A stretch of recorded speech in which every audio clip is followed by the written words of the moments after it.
Y la Asamblea Nacional ha vuelto a fracasar en su misión de terminar de designar a las demás autoridades y además de la conformación de las comisiones legislativas. ¿Qué es lo que sucede? Pues no hay una mayoría suficiente como para poderse o ponerse de acuerdo entre las fuerzas políticas. Uno de los bloques que está luchando por tratar de definir esto es Pachacute. Con nosotros uno de los miembros del Consejo de Administración de la Legislatura y también coordinador de esta bancada de la Asamblea Nacional, don Darwin Pereira. Gracias por acompañarnos a esta hora en el Telediario. Buenos días, muchísimas gracias por la invitación. Un fuerte abrazo al pueblo ecuatoriano. Aquí estamos, muy amable. ¿Qué es lo que sucede? Que no hay como ponerse de acuerdo entre todos los legisladores. ¿Quién está muñequeando más ahí? Bueno, en realidad no es una tarea fácil, son solo 15 comisiones, diría yo, de alguna manera, y obviamente pues todas las bancadas aspiran a una u otra comisión. Aquí el tema fundamentalmente ha pasado porque hay comisiones que de una u otra manera como que son más buscadas o son las que más quieren estar algunas bancadas. Y en ese sentido quizás nos ha puesto una tarea un poco difícil, además de que nosotros hemos dicho que nos toca hacer renunciamientos a ciertas aspiraciones que pudiéramos tener de una u otra comisión. Nosotros como Pachacuti nos hemos puesto en primera fila y lo hemos hecho. Le pongo un ejemplo clarísimo. Nosotros aspirábamos con mucha fuerza, con mucha fe, con mucho optimismo, por ejemplo, a presidir la Comisión de Justicia, y nos ha tocado renunciar a aquello en aras de conseguir una unidad. Desde Pachacuti hemos hecho una convocatoria a todos los bloques a fin de que todos, absolutamente todas las bancadas pudiéramos estar incluidos en que por lo menos una comisión presidiera cada bancada. Nuestra presidenta Guadalupe Llori ha pedido que no se deje ninguna bancada fuera de la distribución de comisiones y hemos estado haciendo un esfuerzo sobrehumano para aquello.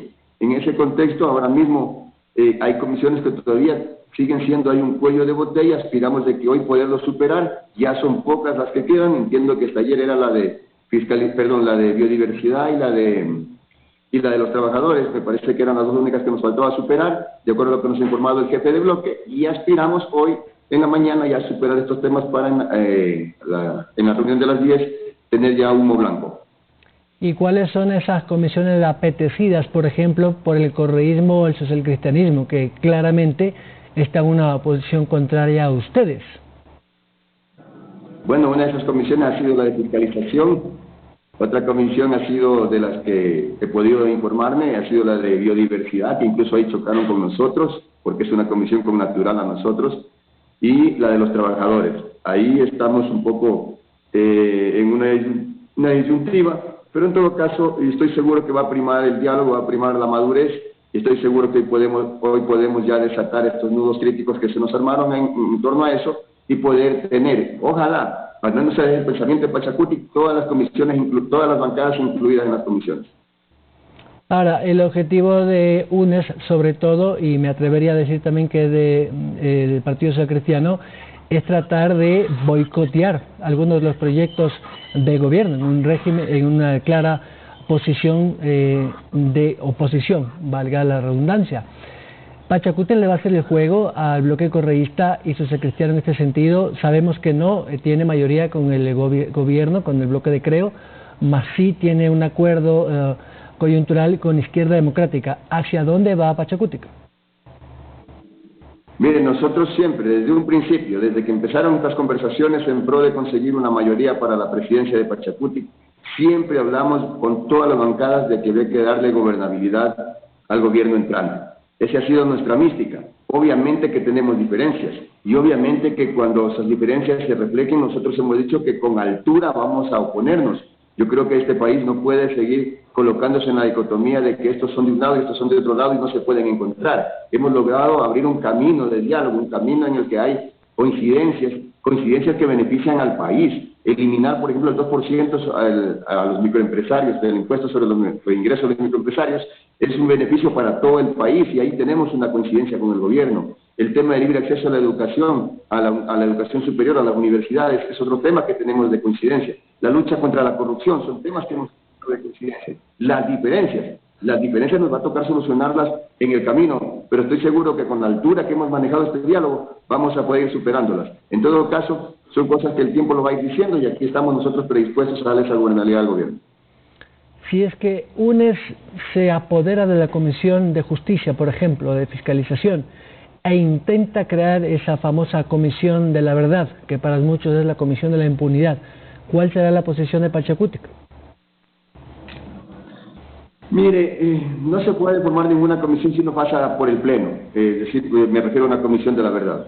Ya será el Pleno y serán los votos los que determinen eso de ahí. Nuestra posición ha sido clara. Si hay que crear una Comisión de la Verdad, debería ser una Comisión de la Verdad para que también analice el caso de la muerte de General Gabela, para que analice la muerte de Bosco Huizú, la muerte de José Tendenza, la muerte de tantos hermanos que se quedaron en el camino en estas luchas por darle mejores días al Ecuador. Yo creo que eso también hay que entenderlo. El presidente de la República también ha anunciado una Comisión de la Verdad, así que esto no se puede convertir en la disputa de quién crea primero la Comisión de la Verdad y quién lo hace.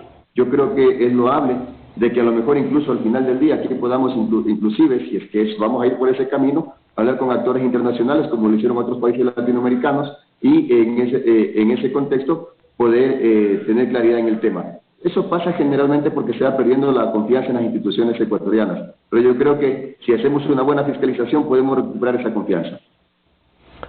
Ahora, sin embargo, estas últimas 48 horas, 72 horas desde que la Asamblea inició formalmente sus actividades del pasado fin de semana, no están dando una buena imagen a la opinión pública. Les digo esto porque no se ponen de acuerdo y han pasado 3 días de gestiones y aún no se define esto. ¿Por qué le digo esta situación? Porque queda una sensación en la opinión pública, y me atrevo a hablarlo en primera persona también, de que hay más ambiciones particulares de grupo o de movimientos o de partidos que en las expectativas que tenemos los votantes.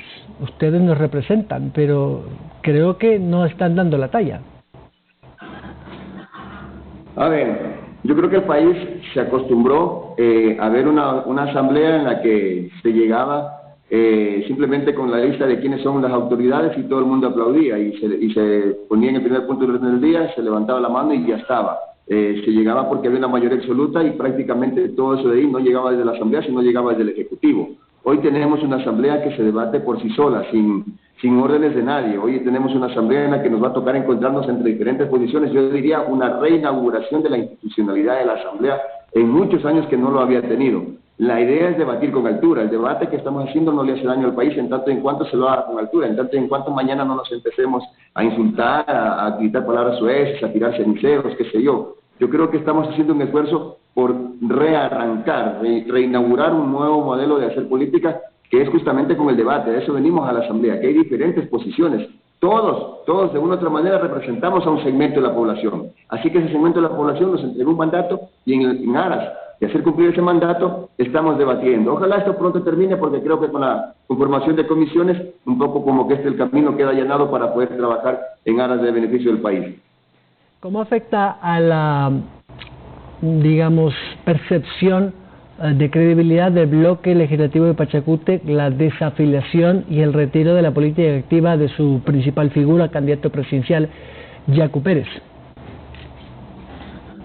Mire, sin duda alguna es una figura muy importante, no solamente de Pachacútec, sino en el país, en el ámbito político del país. Yo diría que Pachacútec pierde un gran líder, un gran amigo, lo conozco a Yacu desde hace muchos años, que militamos juntos en este movimiento, y obviamente, pues, de mi parte, un gran abrazo por allá, con un agradecimiento enorme. Yacu levantó una votación importantísima en la costa, una votación que no habíamos tenido en la historia nosotros, y yo, como asambleísta de la costa, como asambleísta de una provincia de la costa, se lo agradezco de un mundo. No obstante, debemos entender los ecuatorianos que Pachacútec se mueve por su propia dinámica organizativa, y esa dinámica organizativa nos lleva a tomar decisiones en el ámbito de lo colectivo, no en el ámbito de lo individual. En el ámbito de lo colectivo nos dijo, hay que buscar la presidencia de la Asamblea, ese ámbito de lo colectivo, esa es la necesidad, nos dijo, tenemos que buscar alianzas que no comprometan el proyecto político de Pachacútec, y en ese sentido lo hemos hecho. Nuestra alianza con el movimiento Creo no es una alianza que compromete nuestro proyecto político. Nuestras líneas rojas están bien trazadas en este acuerdo, por un lado, y por otro lado es un acuerdo que solo va en el marco de la Asamblea, que no tiene nada que ver con algún cogobierno, alguna cosa. no hemos pedido ni una sola canonjía. Yo creo que este es el primer acuerdo que se logra sin el nombre del maletín. Ni nos han ofrecido nada del gobierno, ni nosotros le hemos pedido nada al gobierno. Eso lo puede certificar el gobierno y al menos de nuestro lado lo certificamos que fue de esa manera. Este acuerdo es exclusivamente legislativo. Y eso implica entonces que no hay un neoliberalismo en su propuesta parlamentaria, como ha dicho Yacu Pérez. No, de ninguna manera, de ninguna manera. Nosotros seguimos defendiendo el agua, nosotros seguimos en la construcción del Estado plurinacional, nosotros seguimos luchando por la madre tierra, por la Pachamama. Esa es nuestra lucha de toda la vida, por las comunas, por los pueblos, por la no ampliación de la frontera petrolera, por la no contaminación de nuestros ríos con nuestro activismo salvaje. Nuestra tarea sigue intacta, pero obviamente también tenemos que ver las coincidencias que le benefician al pueblo ecuatoriano. Y le mencionaba hace un momento, la eliminación del 2% del impuesto sobre los ingresos a los microempresarios va a beneficiar al pueblo ecuatoriano. Darwin Pereira, miembro del Consejo de Administración de la Legislatura y representante de la vocería de Pachacútec en la Asamblea, muchas gracias. Muchas gracias a ustedes, muy amable. Un abrazo al pueblo ecuatoriano. Gracias. 7:46. Vamos a la